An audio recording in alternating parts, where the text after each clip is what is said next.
7 years with Frost, and he told me he was bored. He turned around and found a younger, fresher girl. This time I didn't throw a tantrum.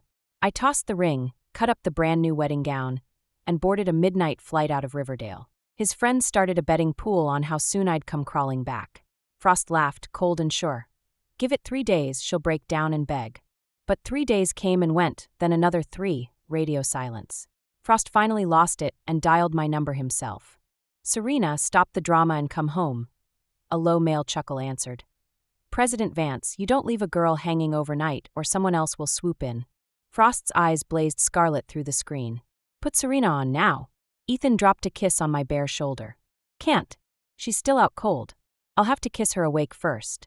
That 7th year with Frost, I'd secretly ordered a wedding gown, mustered every ounce of courage, and planned to propose. I arrived a few minutes late to the party, just in time to hear him chatting with his crew. Serena? I'm over her. Frost lit a cigarette, grinning lazily. 7 years, you'd be sick of a goddess too. The rest cracked up.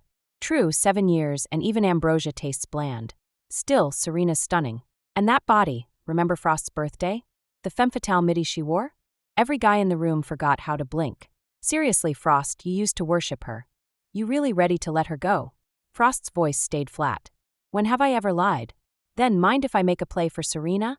Knock yourself out, he said, blowing a perfect smoke ring.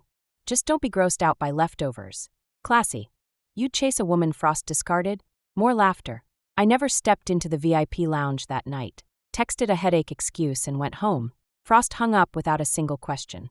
That was the moment I knew it was over. Within days, the gossip blogs were on fire. Frost was courting a sophomore from the Drama Academy, young, tender, starry-eyed. He does everything big, same as when he'd chased me. Penthouses, McLarens, Harry Winston chokers. Whatever it takes to plaster the headlines. The girl never stood a chance. She caved in 48 hours. At the next group dinner, Frost walked in with her on his arm. The room went mute. A couple of girlfriends shot me worried glances. I smiled. Why the funeral faces? It's just me. Frost finally looked my way. Serena, let's clear the air while everyone's here. Go ahead. All these breakups and makeups are tired. The spark died years ago. My fist clenched so hard the ring carved into my skin. I didn't feel a thing. Stella's young, uncomplicated. I'm serious about her. I won't hide her in some gray zone. He stroked her hair. She deserves the title. I nodded. Understood. If you ever need anything, you still have me in Riverdale. We stay friends. Better not. I stood, smiling thinly. Clean cuts heal fastest. I'd hate to confuse the poor girl. Frost lifted a brow, then shrugged. Fair. Enjoy your night. I'm heading out. Driver? I'll grab a cab. As the door swung shut, I heard the guessing start. 2 days. She looked pissed. Give her a week. Frost's voice carried ice cold. 3 days max, she'll break down. Same script, new verse. After all, Serena's addicted to him. Everyone knows that. I swallowed the bitter smile, clutched my clutch, and marched to the elevator.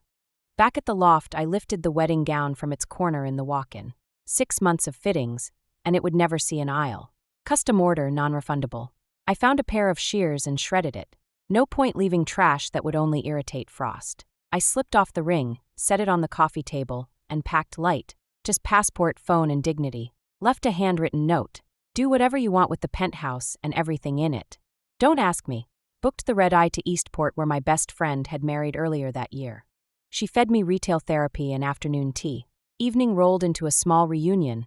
Old classmates, cheap champagne. Halfway through, the door opened again. Girls squealed. Ethan? Rare sighting. Big shot. What brings you down from the VIP lounge? Deal next door.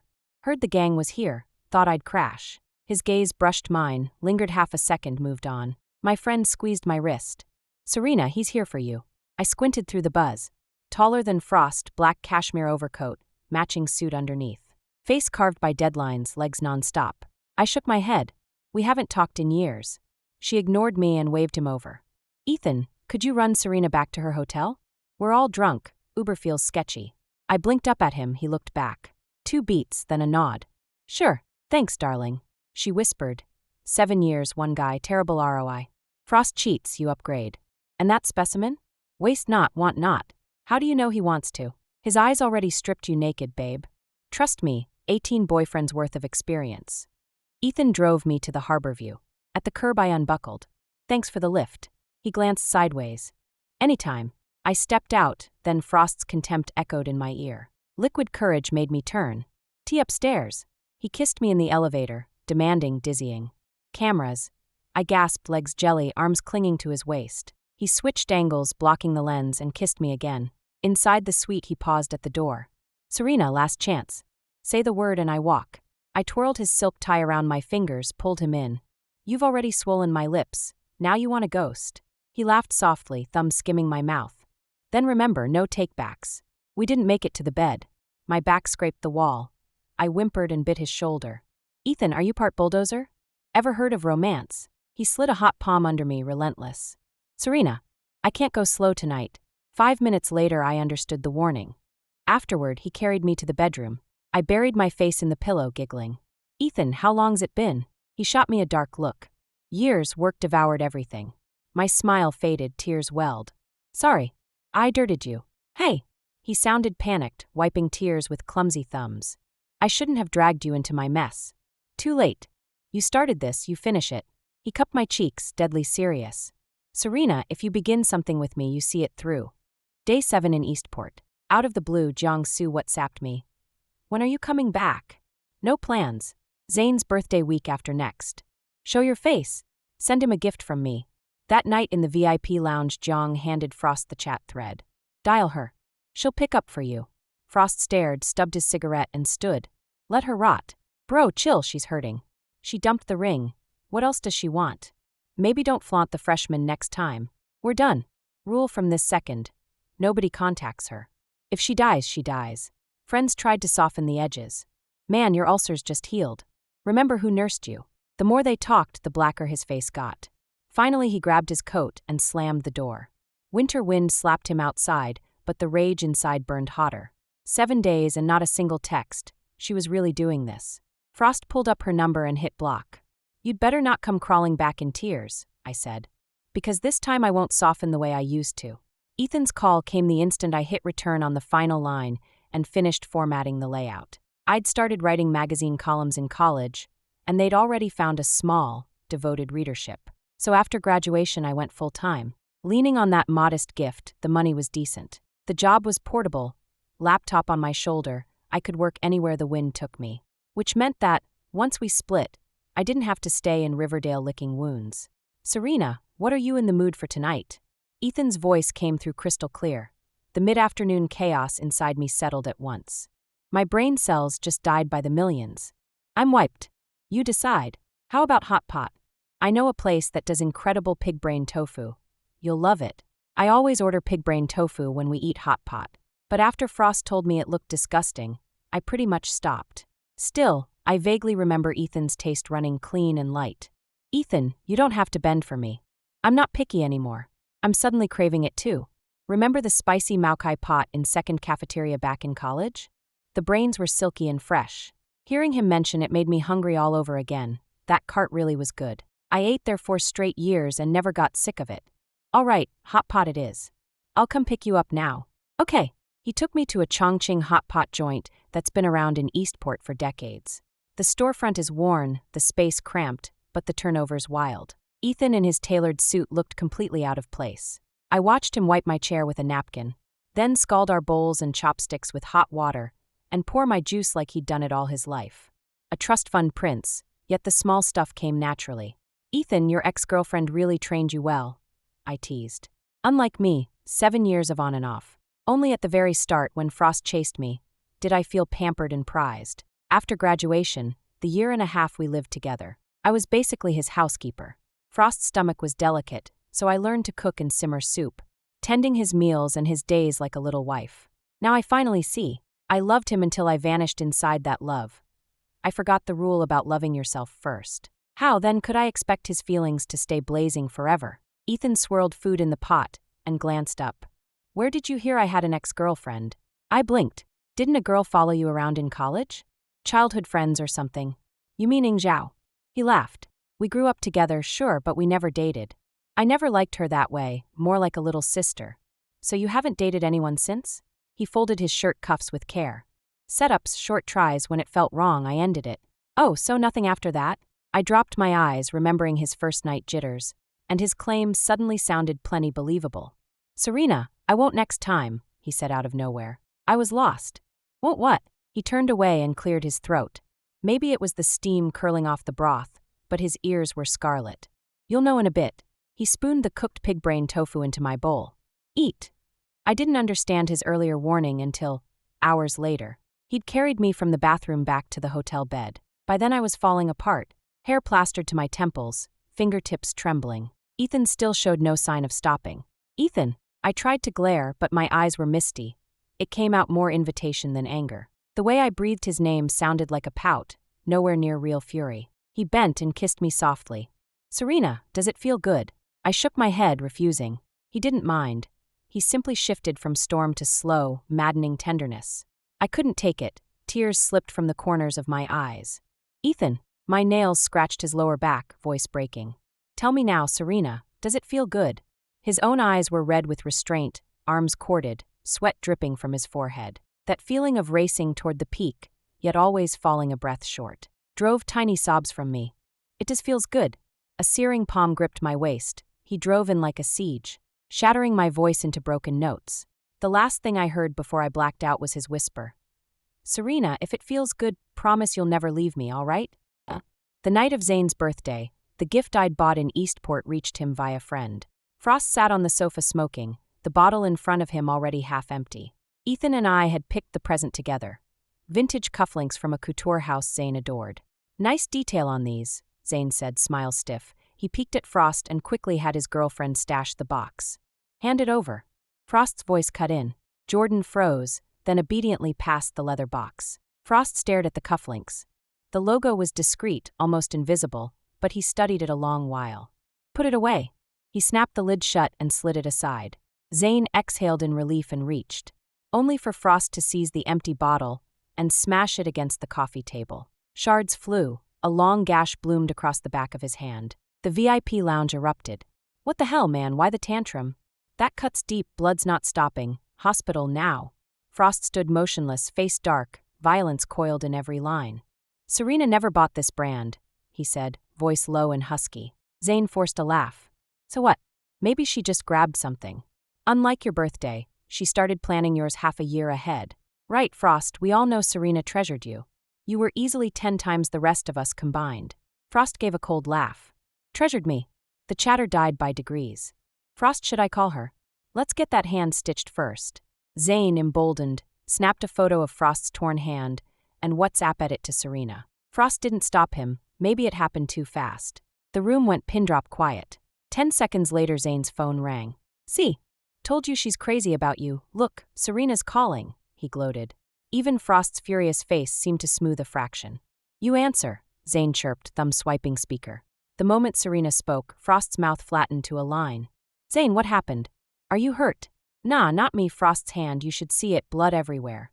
He rattled on, but the line stayed eerily silent. "Serena? You there? Come back, will you? He won't see a doctor. Keeps bleeding." "Zane," her gentle voice returned. Yeah, talk to me." He waggled brows at Frost. "Don't tell me about him anymore." Zane's grin collapsed. "Serena. Also, happy birthday, Zane." "Wait, Serena, don't hang." The click echoed loud. Zane stared at the phone like it burned, wishing he could knock himself out. Why meddle in this mess? Silence swallowed the room. Frost surveyed them, calm almost. "Cat got your tongues." Nobody breathed. He laughed again. "No one's got a damn thing to say." "Frost. Easy, the bleeding's worse." "You know how Serena gets," someone muttered. From the corner Reese finally spoke. "Truth is, I've wanted to say, what you did cut deep. She's a woman. Women have thin skin. Even if the spark dies, you end things with grace." "Who says I'm ending anything?" Frost sneered. 7 years. I could raise a dog and it'd wag its tail when it saw me. Reese smiled faintly. "Ever wonder how many sevens a girl has? What if she really never comes back?" "Impossible." A tremor flickered in his final word. What's truly impossible in this world? Once a heart cools, warming it again is hell. "Frost, don't set yourself up for regret you can't undo." Ellis rose, bag in hand, and walked out.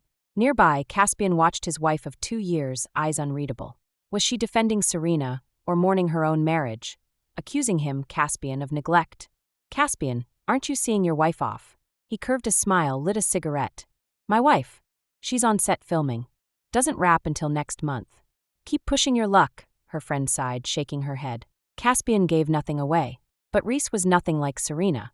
Serena had no toxic family dragging her down and could earn her own money. If she really walked away, the only fallout would be a slightly lower standard of living. Reese, though, had the bottomless pit of the Vance clan behind her and an older brother paralyzed in bed. She didn't dare leave him.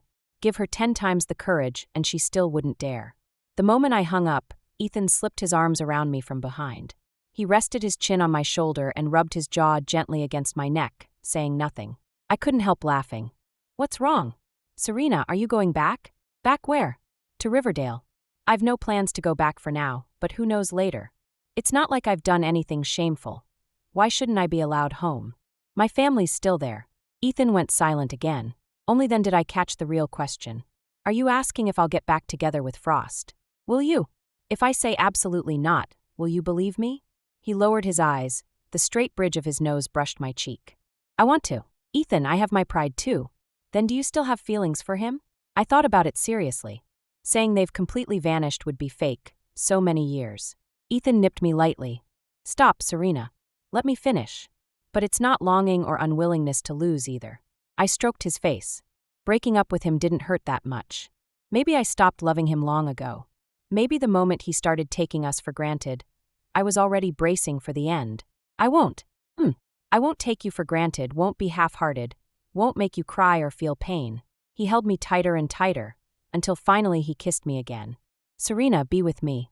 But I didn't return the kiss. In the end, I gently pushed him away. Ethan, I'm sorry. Sorry for what? He looked down at me, eyes rimmed red. It's my own issue. I averted my gaze. I don't want another relationship.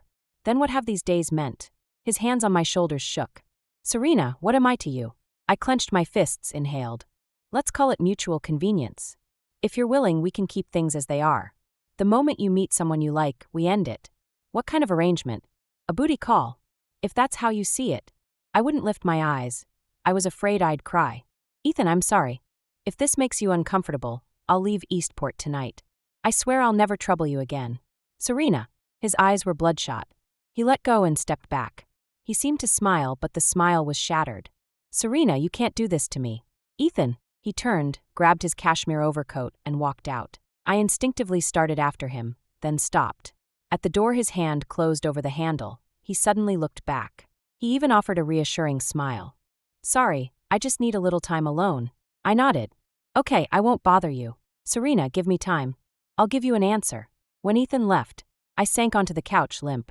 An ache I couldn't name filled my chest. Yet I knew more clearly than ever that right now, I simply can't throw myself headlong into love again. I'm terrified we'll end up sick of each other. Terrified that the eyes burning for me now will cool to indifference, then to icy disgust. I don't want to repeat that cycle. I just should never have involved Ethan. If I'd known he cared from the start, that night I would never have let him walk me back to the Harborview. At 3 a.m. Ethan parked beneath Serena's hotel. He got out but didn't go in. Instead he leaned against the McLaren and lit a cigarette. Countless windows glowed. He couldn't tell which was Serena's. He knew she was here, in the same city, breathing the same air. A 10-minute elevator ride, and he could see her. That alone felt like enough. In less than 2 days he'd talked himself around. It was easy, really. Fresh out of a 7-year train wreck, of course she didn't want a new romance.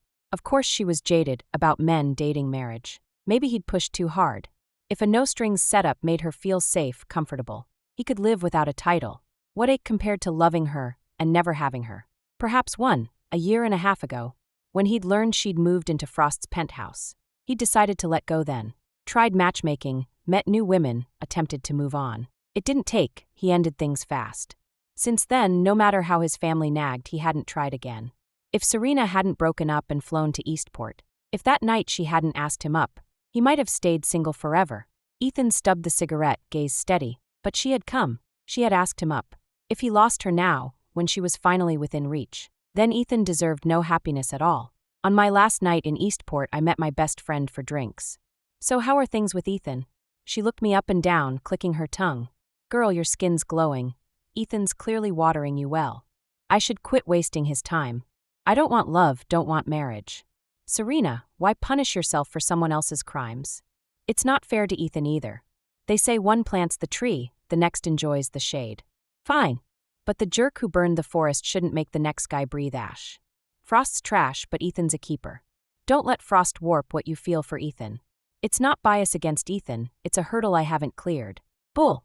7 years of Frost's gaslighting convinced you you're unworthy of real love. I froze. Was that it? The on and off agony, the insecurity, the second-guessing, had taught me to doubt everyone, everything, to believe no one would ever love me wholeheartedly. But why couldn't I deserve honest love? People who crush hearts deserve 1,000 needles. Those who loved sincerely? Heaven owes them an open window. Baby, do you even know how amazing you are? She hugged me, swaying. Drop-dead gorgeous killer body, paying your way since sophomore year. And mine too, pretty capable, kind. If I were a guy, I'd marry you or die trying. You deserve love, Serena, the very best kind. Not scraps from Frost's table. Trust me, he'll regret this for the rest of his miserable life. Now call Ethan right now. And cancel that boarding pass. I know you're planning another disappearing act. I stared at her, eyes stinging. But Iris, what if Ethan and I end up the same way? We won't. How can you be sure?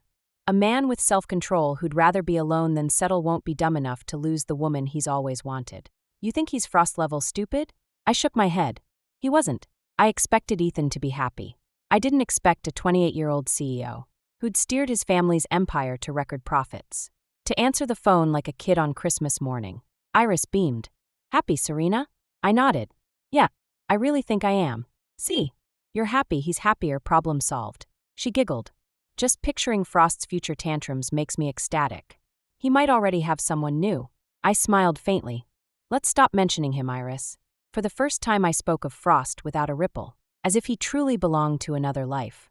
When Ethan's McLaren pulled up, I was stepping out of the bar. He stood in the night breeze, arms open. I paused.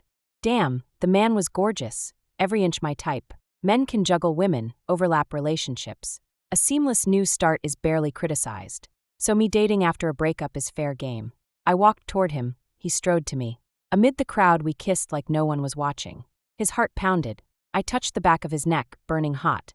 Ethan, are you running a fever? Forehead to forehead, breathless, he murmured. Serena, I don't know what happens to me when I touch you. I chuckled, rose on my toes, kissed his chin. Maybe you just need more practice. His ears turned scarlet. He cupped my face, eyes blazing. Serena, what am I to you now? I teased him on purpose. What do you think? Friends with benefits or boyfriend? He asked, but before I could answer he buried his face in the curve of my neck and murmured. Forget it. Don't answer. I don't want to know right now. I slid my arms lightly around his waist, pressing closer. Really don't want to know. Boyfriend. Frost's McLaren stopped at the mouth of an alleyway. He got out and walked deep into the alley. An old lived there whose ancestors had once supplied silk to the imperial courts. Now advanced in years, the man no longer received visitors. But Frost had his ways of coaxing the master out of retirement. The wedding gown Serena had shredded arrived here half a month ago. Today the restoration should be finished. As he walked he thought about what Zane had said the other day. He was right. Every girl dreams of walking down the aisle in her wedding dress. He and Serena had been together 7 years, yet he had never once considered proposing. He had never imagined Serena might have thought of proposing to him. Lately he had behaved like a bastard. But those women had only been fleeting amusements. None had touched his heart. Even Stella, whose tantrum had pushed Serena to leave, had only entertained him 3 days. Once the novelty wore off he felt only emptiness, his mind circling back to Serena. 7 years of companionship. Yes, he had grown weary, bored. Yet some people are like colorless, tasteless air. You only realize how vital they are once they're gone. Since Serena had left, everything felt pointless. When he went out with friends, she still monopolized his thoughts. Especially when he drank too much. If Serena were there, she would pretend to scold him. If she couldn't stop him, she would still simmer soup late at night, let him pillow his head on her lap, and massage his temples. Her fingers were soft. Her muttered complaints and worried fussing had once annoyed him. Now he missed them more than anything. Frost decided. When Serena came back this time, he would ask her to marry him. He had always known how badly she wanted that. Giving her marriage would put her at ease, and she would forgive him. The old's craftsmanship really was superb. The dress looked almost exactly as it had before. Frost paid, and as he left his phone suddenly rang. An inexplicable tightness seized him until Zane's name flashed on the screen, and his heart slowed again. Frost, I thought it over. I figured you should know. What is it? Don't freak out, okay? Maybe it's only a rumor. Spit it out. It's about Serena. Maybe I shouldn't say anything. It's probably bogus. Zane, since when are you such a girl? Is she back in Riverdale? Frost. Zane suddenly felt sick. How had things gotten this way? Of all people, why did the tabloid rumor have to involve Ethan? Frost's most hated rival these past years. 2 years ago, they had fought to the death over a major deal. Ethan's sterling global had edged him out. It was Frost's first Real defeat, and after that their hostility had turned venomous. I'm just repeating gossip, no proof. Somebody spotted Serena in Eastport. Frost's knuckles whitened around the phone, his voice still calm. What was she doing? She seemed to be with Ethan. Could have just been dinner, nothing more. I got it. Frost. Call me if there's anything concrete. Frost ended the call. He carried the large paper bag containing Serena's once-shredded wedding gown. Step by step he walked through the late autumn Riverdale wind until he reached the alley's mouth and his car. Suddenly he stopped. A thin, mocking smile surfaced on his handsome face. Then, without hesitation, he tossed the elegant bag into a trash can. During the second month of Serena's absence, Frost sent her a WhatsApp. The message went through but sank without reply. It read, "I'm selling the loft. What do you want done with your clothes?" Maybe he had forgotten the handwritten note she'd left telling him to dispose of everything. Maybe he only wanted an excuse to text her. Perhaps he thought it was the olive branch she would be smart enough to accept. His temper looked fearsome, but in truth he was easy to placate. Serena never answered. Of course the loft wasn't sold. All her clothes and belongings stayed exactly as before, as though she had merely stepped out. Late at night, after pointless socializing, Frost would come here and lie on her bed, staring at the ceiling until dawn. In the third month after she left, another unchanging midnight, the hour hand almost touching 12, Frost dialed Serena's number. Serena had always been conservative and obedient. Her family was ordinary but comfortable, her parents doting. Because she had been beautiful since childhood, the adults kept her on a tight leash. Only the autumn after college graduation did she move in with him. He still remembered that night. She trembled from head to toe, her skin fever-hot and flushed. She had been heart-stoppingly lovely beneath him, fragile as glass. When it was over, she broke down, sobbing again and again. "Frost, you mustn't ever bully me. Promise you'll be good to me and marry me. Frost, will stay together forever, right?" Yet that naive girl who believed love lasted forever had been lost by his hand so long ago that he could scarcely recall the expression on her face the last time they said goodbye. Had she nodded with a smile, or had tears reddened her eyes? The ringtone sounded for a long while, and just as he thought she wouldn't pick up, the call connected. In that instant he wanted to say, "Serena, come home." What left his mouth instead was, "Serena, enough drama, come back." This absurd line was cut short by a man's soft laugh, cold, sharp ice dousing him from head to foot. "President Vance, if you wait till morning to coax a girl, someone else might steal her halfway." "Ethan."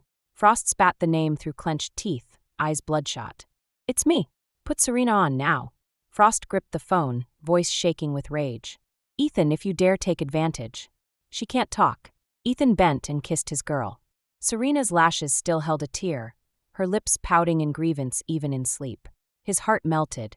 He brushed a kiss over her lashes, tasting the salt of that single drop. "She's still out cold, mad at me. I'd better kiss her awake." "Ethan." The line went dead.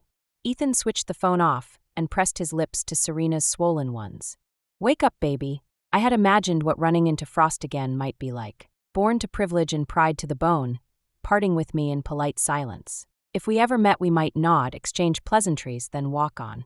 After all, my family lives in Riverdale, we share friends. Total avoidance was impossible. But I never expected that untouchable, ever-adored prince to look so shattered. That morning I was glowing from a full night's sleep, wearing a new blush-pink cashmere dress, makeup flawless, ripe and sweet as a peach on the vine. Arm linked through Ethan's, I laughed as we stepped through the revolving door, then saw Frost climb out of his car. I froze. Ethan's warm fingers tightened around mine. Frost's shirt was wrinkled, his silk tie absent. Exhaustion lined his face, his eyes bloodshot. People streamed past us. A nearby fountain played cheerful music as though choreographed for film. Only I wasn't a spectator. I was the unprepared lead. Perhaps because Frost looked so unlike himself, Ethan instinctively moved to shield me. But Frost's expression stayed eerily calm, calling my name the way he used to when we were in love, soft and fond. "Serena." I didn't move. The fountain's melody kept dancing in my ears, yet an indefinable sadness pooled inside me. Maybe for the Serena who had overheard cruel words, for the Serena informed of a breakup by text, for the Serena who needed 7 years to love and only 7 days to let go. Serena, I'm here to take you back to Riverdale. He never once looked at Ethan, his gaze fixed on me, tender to the point of pain. I couldn't recall how long it had been since he'd last looked at me that way. He stopped a step away. Serena, let's go home and get married. We'll start fresh, all right. He spoke with such conviction, I almost believed the man who'd promised another girl legitimacy was a figment of my imagination. But it's too late, Frost. A shattered heart can't be reassembled. And the new heart that grew in the swamp already belongs to someone else. I shook my head gently. Frost, leave. Serena, I never touched Stella. I broke it off in less than 3 days. The wedding gown you bought, I've had it restored by an old. And our matching bands, I kept them safe. Serena, I even had a solitaire custom made. I'm serious. Frost's eyes reddened, and his voice carried a faint tremor. Cradled the velvet ring box like a treasure and held it out to me. His gaze pleaded, shimmering with fragile hope. Looking at him, I couldn't deny the ache. But that was all it was, an ache. Frost, I already have a boyfriend. I laced my fingers through Ethan's and stepped from behind him to stand at his side. All color drained from Frost's face. His gaze slid downward. It settled on our joined hands. Matching bands circled our middle fingers, just like he and I once wore. Serena, are you serious? I drew a breath, glanced at Ethan, and nodded hard. Yes, serious. Frost gave a low laugh. You think he's serious about you? You think he has that much heart to give? 2 years ago he fought me tooth and nail over a deal. Now he's chasing you, Serena. Tell me there's no score to settle. Does he dare swear he's pursuing you with zero thought of sticking it to Frost? Serena, you're still so naive. All crows are black. All men are the same. You were mine for 7 years, we lived libraries of moments. Does Ethan honestly not care? And you believe he'll carry you straight into forever? Aren't you afraid you'll simply trade one 7-year chapter of Frost for another? The cheerful music had stopped sometime. So had Frost's voice. Silence rushed in, then the faintest crack of something breaking. After the crack, release featherlight. See, I didn't even ache anymore. Only Rue remained. Why must life stockpile regrets? Until today I'd never regretted loving Frost. Good or bad, those years were mine. But right then I couldn't escape the sting. How had 7 years not taught me that Frost, at his core, never truly respected me? Ethan pulled me to his chest, eyes aching for me. My face was pale, yet I smiled and shook my head. I'm okay, Ethan. Sweetheart, go wait in the car, let me handle this. I'm staying with you. I clutched his hand. Ethan studied me, then bent and kissed me hard. Serena, I've never regretted a single move I've made, until now.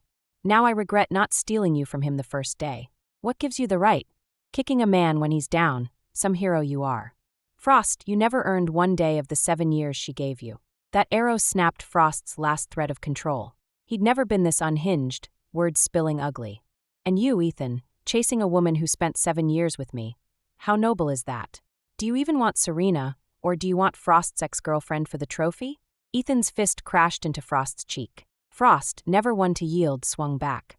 They traded punches, cheeks split, shirts torn. Security muscled in and pried them apart. Both stood heaving, glaring, neither retreating an inch. Enough! I was shaking, voice cracking. Frost's jaw clenched. Serena, you saw it. Ethan threw the first punch. This isn't over. Yes, he hit first, Mr. Vance. I'll have him apologize. Whatever you need next, we'll cooperate. Serena, he insulted me first, Ethan started. I pressed Ethan's hand. Mr. Vance, allow me to apologize for Ethan. You're shielding him? Frost stepped closer. He hit me, Serena. Then name your price. I'm hurt. He tilted his cheek. Look, doesn't that look painful? I glanced. I'll call an ambulance. We'll cover everything. You know that's not what I want. He reached, I sidestepped. Serena. Every mask he wore shattered, his eyes nothing but sorrow. Yet my heart stayed still. Ethan hissed. Serena, am I disfigured? I turned, his split lip, swollen eye, blood on his jaw, dramatic as ever. I dabbed with a tissue. Ouch, gentle, please. He winced theatrically. You deserved it, I muttered, softer anyway. Need stitches. You're coming. I pass out at needles. I rolled my eyes but nodded. He scooped me close. And a kiss, right here, hurt so bad. I rose on my toes and brushed my lips to the bruise. Frost said nothing. Sunset stretched his shadow long. Maybe the moment I wiped Ethan's blood. Maybe the moment I kissed the hurt. Only then did it hit him. Serena no longer loved him. Reese's offhand question had come true. Serena wasn't coming back. He'd thought detachment was his call. He'd thought he held the reins. He'd thought the odds forever favored him. Now he understood. The one who couldn't let go was Frost. Serena had been the kite string. String severed, the kite drifted, homeless. I watched him walk to his McLaren, loneliness in every stride. The sun slipped below the horizon. Sky blushed pale rose blue. His taillights faded, and with them the 7 years from my 17th to 24th birthdays swept away. From this day Frost would be just another name, never forgotten on purpose, never summoned either. Serena. Ethan folded me in his arms. I tilted my face, smiling. Come on, hospital. The night Ethan proposed, he drank too much and talked endlessly. I remember only 2 lines. Serena, we will never have that 7 years. Serena, we will never break up. Everyone believes their own vows, until they don't. But I chose to believe Ethan. Really, to believe myself. I deserve love. At least once, sincerity won't betray me. On our engagement day, a package arrived from Riverdale. The wedding gown I once bought, restored by Frost's old. Inside the box, a card in his handwriting. Serena, I will always wait for you. Ethan read it, laughed, and kissed my cheek. Too bad, he won't get the chance. That night the gown vanished. I never bothered to wonder where. 3 years into our marriage, our daughter, Yuki Sterling, was born. Gifts from Frost poured in, extravagant, name-branded. I asked Ethan's take. He flexed confidence and petty spite in one breath. Our girl lacks for nothing. Donate the lot to a shelter. Guys pushing 40, no wife, no kids, mooning over another man's family, masochist much? I laughed. Why fret over him? That single sentence made Ethan beam. In front of housekeeper and nanny he spun me in circles. Say it again, Serena, sounded perfect. What? Put me down, I'm dizzy. He sat, cradling me, raining kisses. The part about ignoring other people's business. A friend once whispered that my first years out of college were Ethan's darkest. He never told me, never let a shadow touch our life. Other people's business is irrelevant. Our happiness is the plot. I echoed, then pulled his head down. I brushed his reddened ear. Honey, the baby's 2 months old tonight. Let's turn in early. Thanks for listening. On a scale of 1 to 10, how would you rate this story? If you enjoyed, please hit like and share. We'd love to hear your thoughts below. Don't forget to subscribe for more tales. See you next time.